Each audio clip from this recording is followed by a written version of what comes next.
John Bain, better known to his millions of YouTube subscribers as TotalBiscuit, was one of the top gaming critics on the internet. Known for what he called honest and informative commentary, TotalBiscuit won a Fans' Choice Game Award in 2014. But he was also a lightning rod for controversy over the course of his career, which was tragically cut short when he passed away on May 24, 2018 at the age of 33. Here's the untold truth of TotalBiscuit.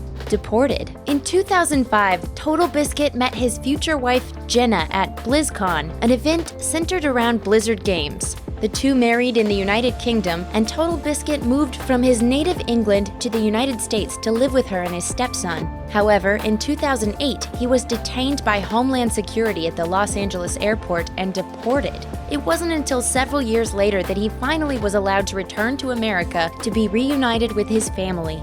Overnight success. From 2005 through 2010, TotalBiscuit made a name for himself running World of Warcraft radio. So when he was laid off in 2010 during the worldwide recession, TotalBiscuit decided to get serious about YouTube, hoping he could make enough money to survive. It worked. In an interview with Eurogamer, TotalBiscuit said that his decision to focus on YouTube content covering the release of the 2010 World of Warcraft expansion, Cataclysm, proved to be a turning point, elevating his small channel into a worldwide brand. The popularity of the videos exploded overnight, quite literally. The Mass Effect effect.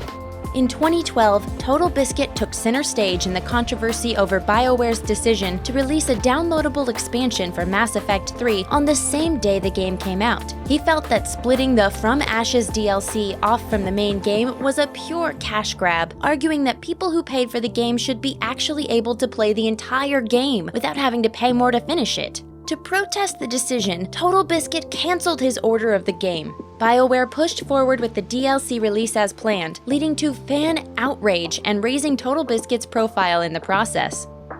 Journalistic integrity.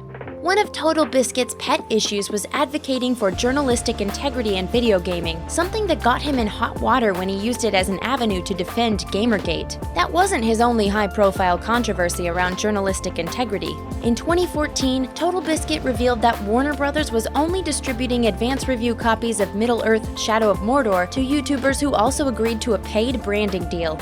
TotalBiscuit viewed this as an attempt to buy positive reviews. Eventually, the Federal Trade Commission forced Warner Bros. And their paid influencers to post disclaimers revealing their relationship. The controversy may have been personal for TotalBiscuit, as he had previously been targeted by developer Wild Games after receiving an advanced review copy of their release, Day One: Gary's Incident, in 2013. When TotalBiscuit posted a negative review of Day One, Wild Games responded by lodging a copyright claim against the video in an attempt to force YouTube to remove it. After a wave of backlash, they finally removed their claim and allowed the video to be posted again.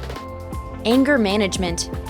In 2015, TotalBiscuit was again involved in a public dispute over game reviews after posting on Twitter that the game Titan Souls was absolutely not for me. That sparked a rebuttal from the game's creator, Andrew Gleason, who responded by gleefully posting the tweet on his fridge as a trophy. TotalBiscuit then bowed out, stating that he could no longer review the game as planned because anything he said would be viewed as a personal attack. However, his outraged fans took matters into their own hands, flooding the Titan Souls Steam page with negative reviews. That wasn't the only time TotalBiscuit's fans engaged in harassment, and TotalBiscuit himself had a reputation early in his career for angrily engaging both fans and detractors online, something that may have actually helped his popularity. He told Kotaku, "I've dealt, for the longest time that I can remember, with forums and communities, and I don't think it's a secret to a lot of people online that I've had problems dealing with that. There have been several incidents where I've blown up at people, and there have been a lot of drama incidents that are attached to my name." Cancer.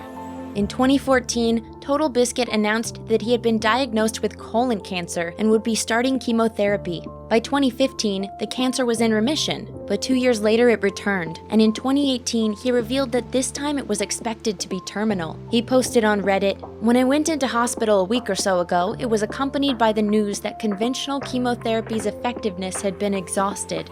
I'm currently coming to terms with the fact that I don't have long left." He also announced his immediate retirement from game reviews, stating that he was no longer physically up to the job, and expressed hope that his wife Jenna would take over his channels and continue his work. John Bain passed away on May 24, 2018. He was 33.